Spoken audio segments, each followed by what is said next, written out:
Today, I want to talk about a unique workflow with the MPC Sample, but with a little twist. We're going to use a drum machine with it. A mini drum machine nonetheless. And that drum machine is the Korg Volca Drum.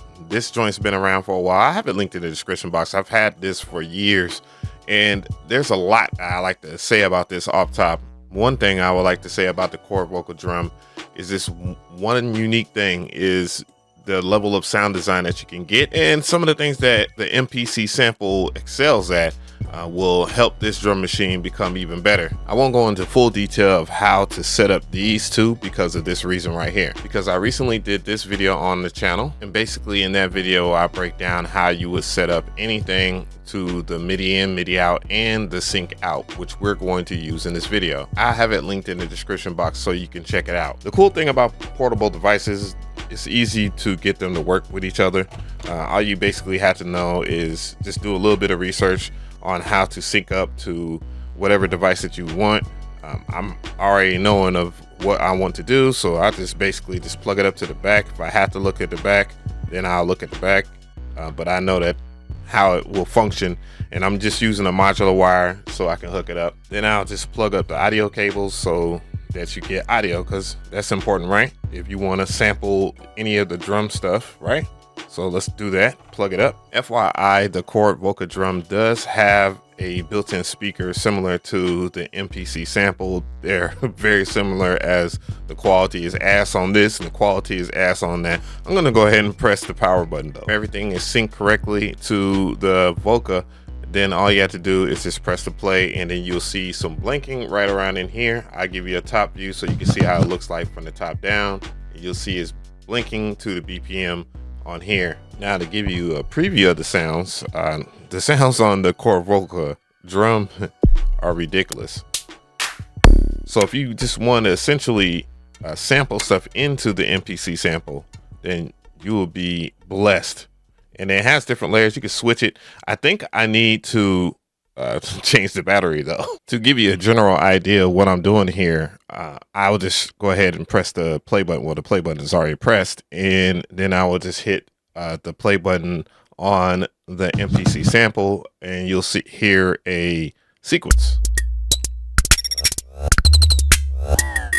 Now it is an ugly sequence there, and that's because I just loaded it up. This ain't the idea that I got going on, okay? Just to show you, I'm gonna press and hold the tap tempo button, and I will go down in BPM so you can see that it is in sync. And then when I go to like 90 BPM,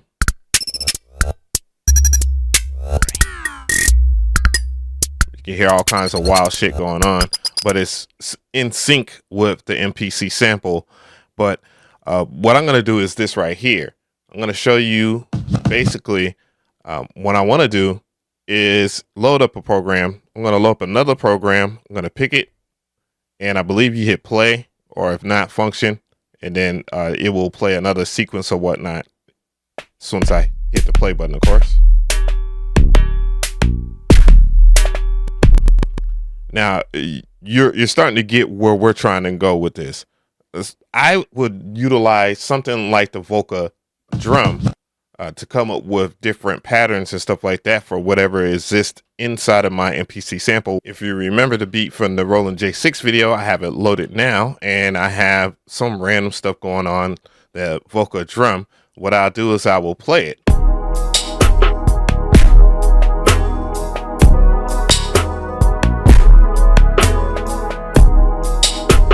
Now, to give you a general idea of what's going on, I'll play it without it.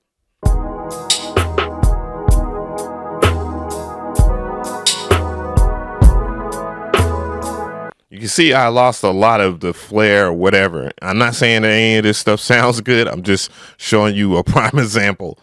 What you want to do is use this Volca Drum for a few things. One, for adding some rhythmic percussion or whatnot, because it excels at it. I kid you not. For its low price, you can't beat it. So what I'll do is I'll just build up a drum track real quick.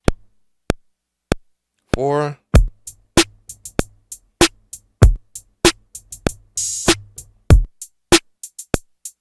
I can stop recording. I go back in the sample here.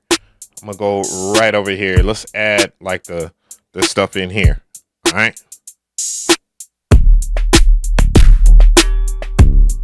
We'll just turn it down a little bit. And now you're starting to hear the potential of what you can do. You feel me? So this can be felt a little bit more. Let's go ahead and add like a sample or something like that. So this is what I got. Something simple, you know. And I'm gonna rock with that. All right, let's lay it out.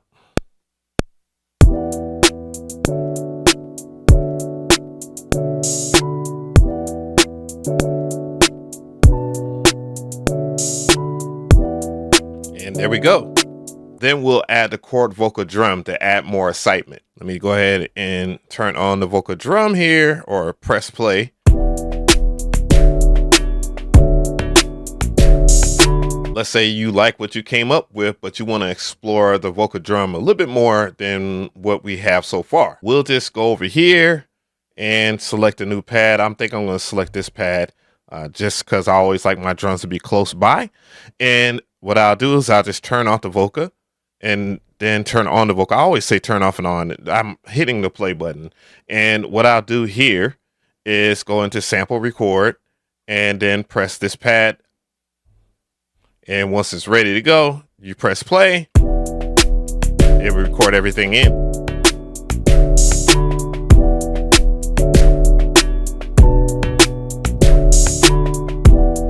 Now we have everything at the palm of our hands. We have the sample here. You notice that there's a little bit of bass. I mean, you could take the parts out, you know, that have the bass side or whatever. What I'll do in this instance here is just go over the filter. I know I don't like that joint the way it is right now. I'll just add the cutoff, listen to it. And if I like what I got going on, then I'll just record it. So let's record that in. 2, 3, 4. Now everything ain't in the way. I'll just exit out of record because it's gonna loop. You feel me? You can play with it a little bit more than what you could if it was on here, or just in case you wanted to do that. The reason why I like the Volca Drum isn't just the sounds inside of it, it's the features. Like for an example, you can randomize layer. So basically what you would do is just select a layer here, boom, randomize it, or hit the function button, then hit the layer, randomize. You can also do pattern. So you can do different patterns as well. So if we was to turn it on and then we go to the MPC, we'll just mute the pad that has the rhythm on there, and then we can just mess with it. See, it's not the same thing as it was before, and you can continue to randomize things just by hitting the pattern randomization and then just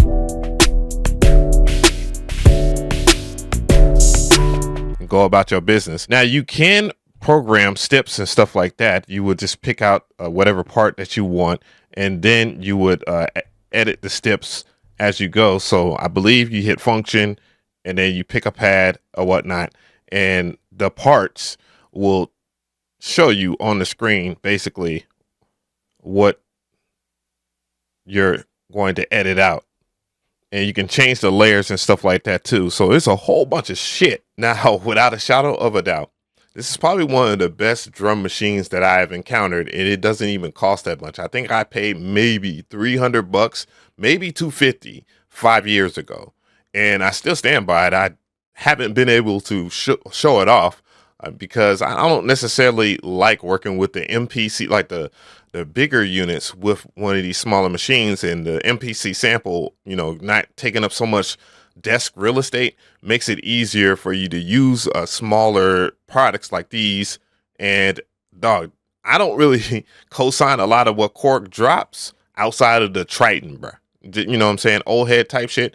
And one of the things that me and my old head contemporaries were talking about were some of the drum machines that come out don't have certain features like flam and all this other stuff, and this has all of that. and its own unique sound. It's not trying to be a TR-808 or a 909 or any of that stuff, or too far left field, and has a lot of utility. Yeah, I wouldn't sleep on this.